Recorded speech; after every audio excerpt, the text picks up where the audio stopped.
아버지에게 아들이 없었어요. 근데 늙그막이 후궁을 어떻게 건드렸는지 어쨌는지 하여튼 태어난 게 태어난 바로가 바로 그 바로예요. 그러니까 모세와 대적이 되는 건 당연하고요. 아니, 이모의 아들이 사람을 죽였어요. 그럼 그게 나는 왕이에요. 그럼 그게 덮을 일이지 들켜낼 일이 아니거든요. 왜냐하면 경쟁 상대이기 때문에 그래요. 그러니까 어느 날 어머니가 그냥 방치해버렸어요. 그러니까 바로의 공주가 방치해버렸어요. 정치적인 이용 가치가 없어진 거예요. 그러니까 모세도 자기가 살려고 이스라엘 편에 쓴 걸지도 몰라요.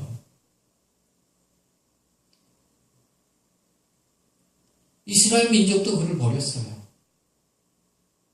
하나님이 예비하신 이 처갓집에 가서 사는데, 물론 하나님이 만나주셨겠지만 어찌 보면 80이 됐다는 건 하나님이 방치하셨다는 뜻입니다. 그가 법궤를 깼다는 걸 어떻게 보면 이해가 됩니다. 내가 하나님 같은 그걸 막 화를 냈을 것 같은데 주님은 그러지 않으시거든요. 왜냐하면 하나님은 모세의 분노를 아셨어요. 계속 버림을 당했거든요. 하나님이 가라고 그랬을 때 못 간다고 끝없이 말하는 이유가 뭘까? 두려운 거예요. 그래서 하나님이 모세는 온순히 인도하세요. 애지간하면 그의 소원은 다 들어주십니다. 우리가 잘 알듯이 아론이 모세를 비난했습니다. 그거 여러 가지 얘기하자면 시간이 많이 가는데,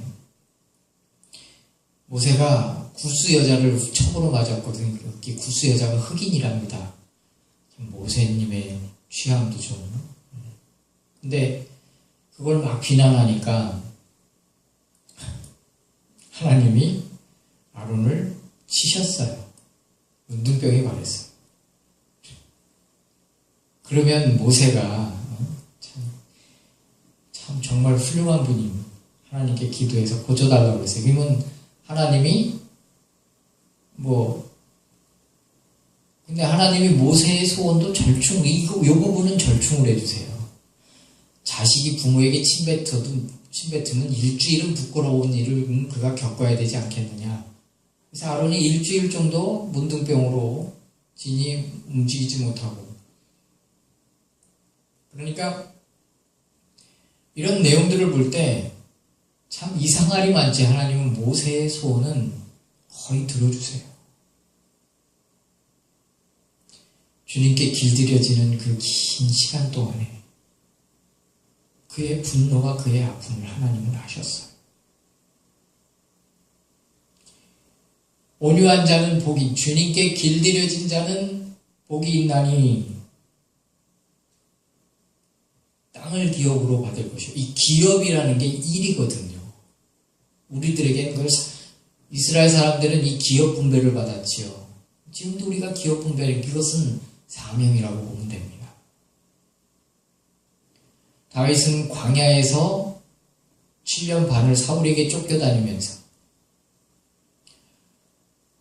광야로 처음 들어갔는데 너무 살기가 험악하니까 정치적인 망명을 하려고 아기스에게 갔다가 아기스가 자기를 죽이려고 했던 그 의도를 보고 미친 채 하고 침을 질질 흘리면서 간신히 살아남았어요. 그러니까 이쪽은 사울 왕이 자기를 죽이려고 하고 이쪽은 아기스가 자기를 죽이려고 하고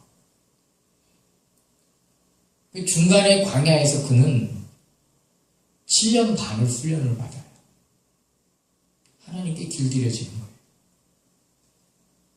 어떤 환경이 와도 주님의 법대로 사는 사람을 만드는 이 환경, 그리고 나면 하나님이 그에게 기업을 주세요.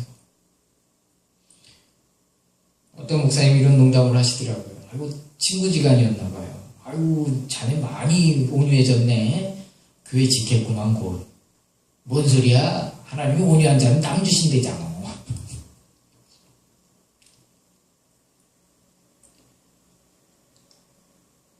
하나님께 길들여진 자. 이 제자들 가운데 이제 주님이 더 정금을 만드시기 위해서 훈련하시고 더 온유하게 만드시는 그 과정을 겪어야 될 사람들이 있었을 겁니다. 그리고 그 중에는 이미 온유해져서 온 사람도 있을 것이고 그들에게 필요한 말씀, 땅을 기업으로 주신다는 복 있는 자로다 온유한 자여 땅을 기업으로 받을 것이다.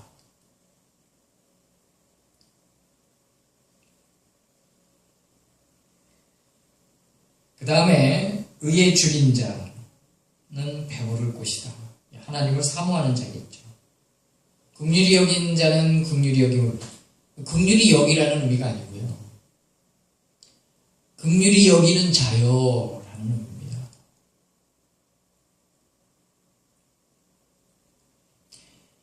사람을 돕는 사람은 하나님도 그 사람을 도와주세요.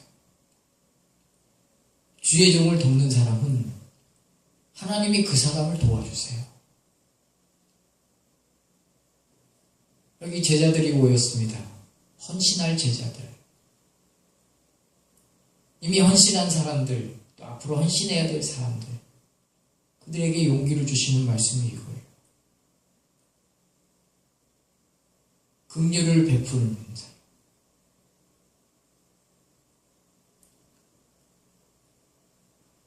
지난주에 제가 그런 얘기를, 그릇 빌려오라는 얘기를 마무리를 지었습니다. 그런 의미입니다. 참, 저는 이걸 크게 생각하지 않아요. 이 국수 한 그릇, 이 가실 때 빵, 반찬 이렇게 싸드리는 거를, 어떤 교회는 이렇게 배달을 하는 교회도 있으면 우리는 이제 옷이니까 준비해서 이렇게 우리 교회 스티커 붙여서 이제 드리는데, 저는 이게 몸둘 바를 모르겠어요. 그 국수 한 그릇을 하나님이 받아주시는 거에 너무 감격할 뿐이에요.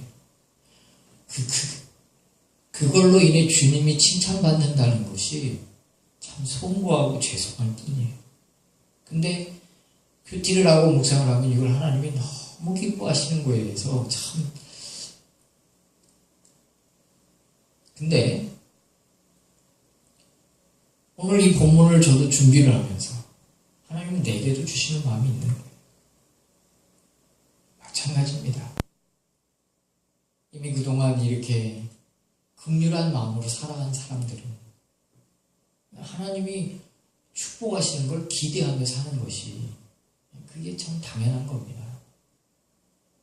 긍휼이 없었다면 긍휼한 마음을 가져야겠죠. 오늘 본문처럼 긍휼한 자들에게 하나님이 베푸시는 은혜입니다. 그러면 마음이 청결한 자 이렇게 쭉 있지요. 근데 오늘 이 산상수훈의 핵심이 뭔가? 마태복음 5장, 6장, 7장 이 성경의 핵심이 무엇인가? 그것은 하나님의 나라와 의를 구하는 겁니다. 여러분, 하나님의 나라와 의를 구하는 삶은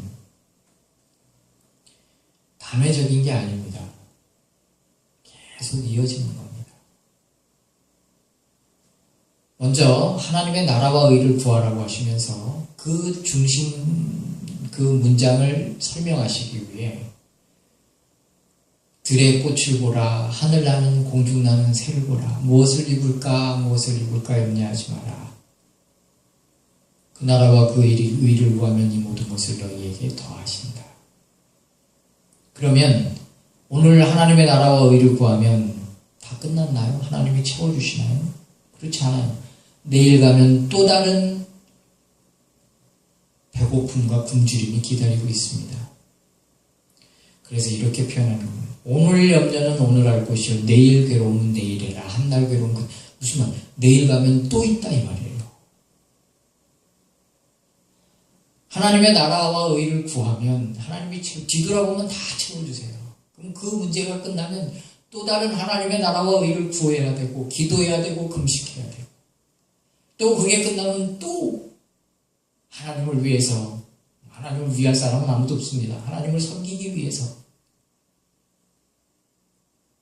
그래서 그 과정을 통과하면 합격. 그러면 하나님이 그 다음 단계를 주시는데 그게 뭐냐면 구하면 주시고 찾으면 찾고 두드리면 열리는 때입니다. 그때 설명해 주시는 내용이 뭡니까? 아비가 자식이 생선을 달라는데 뱀을 주고 떡을 달라는데 돌을 주고 하물며 좀 좋은 것으로 주시지 않겠느냐.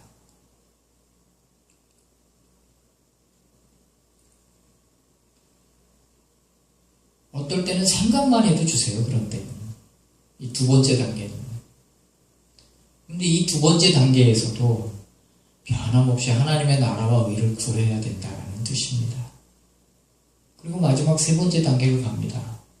그게 뭐냐면 주의 이름으로 선지자 노릇하고 귀신 추방하는 겁니다. 다시 말해서 그들에게 무슨 배고픔이 있겠고 그들에게 무슨 인기가 없겠습니까? 예언만 하면 다 되는데 하나님의 말씀이 이렇게 되면서 당신이 이렇게 될 거야. 그럼 다 그렇게 되는데 뭐 이 해석도 여러 가지 의미가 있습니다. 하나님의 뜻대로 나눠줘야 된다. 뭐 이런저런 의미가 있는데 가장 중요한 것은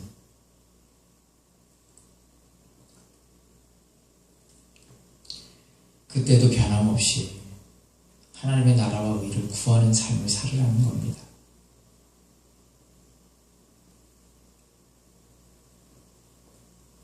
너는 빛과 소금의 역할도 해라. 때로는 오른손이 하는 걸 왼손이 모르게 할 때도 있지만 은밀히 주님께 기도하고 은밀히 선행을 해야 될 때도 있지만 때로는 너희 착한 행실을 보고 사람들이 주님께 영광을 돌리게 해라. 이런저런 내용들을 다 담고 있으면서 결론적으로 하시는 말씀은 너희는 반드시 선지자 노릇하고 주의 이름으로 귀신 추방하는 능력의 때가 온다. 그 때를 준비하기 위해서는 하나님의 나라와 의를 변함없이 구하는 신실한 종이 되라. 마태복음 7장에 있는 본문처럼 내가 너를 도무지 알지 못하느니 라고 그렇게 말씀하실 것 같지는 않습니다. 그만큼 주의 종이 경각심을 가져라라는 의미입니다. 오늘 산상수훈을 보았습니다. 오늘 이 본문들을 보면서 우리가 생각해야 될 것은 주님이 주시는 좋은 때는 옵니다. 여기 심령이 가난한 때가 있고 애통하는 때가 있고 온유해지는 때가 있습니다. 이 모든 것이 하나님의 나라와 의를 이루어가는 과정이고 매일매일 그것을 이루는 삶입니다. 그런데 언제까지나 그렇게 심령이 가난하고 온유하고 그렇게 고난 가운데만 보내지 않습니다. 분명히 능력의 종, 귀한 종이 됩니다. 그러기 위해서는 변함없이 지금부터 조금 좋아졌다고 내 멋대로 사는 게 아니라 하나님의 나라와 의를 구하며 살아라는 의미입니다. 현실에 뿌리박은 영성 다윗이라는 책을 보면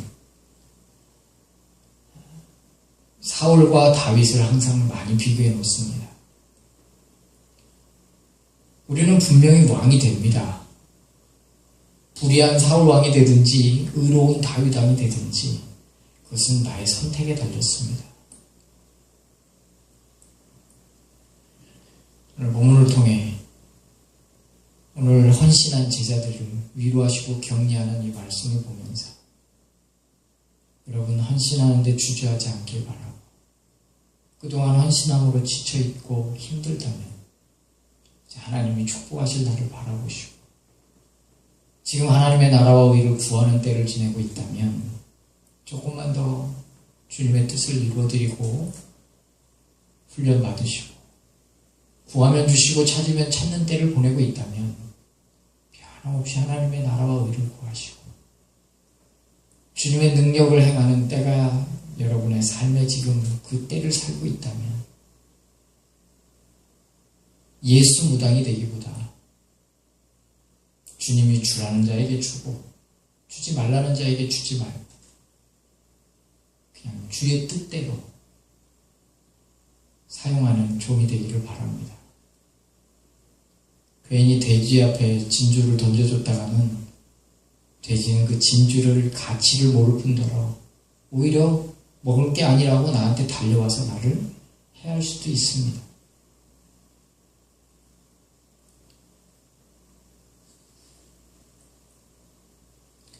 여러분, 용기를 내십시오. 여러분, 오늘 주님 제자들처럼 문제가 다 해결되고 다 돌아갔지만 주님의 말씀을 듣고자 주님을 따라 언덕 위에 오신 분들이라면 오늘 이 본문을 다시 한번 감사함으로 혼내는 말씀이 아니라 용기와 격려의 말씀으로 받아들이고 모든 것을 다 주신 그때에도 변함없이 하나님을 섬기기를 주님의 이름으로 축복합니다.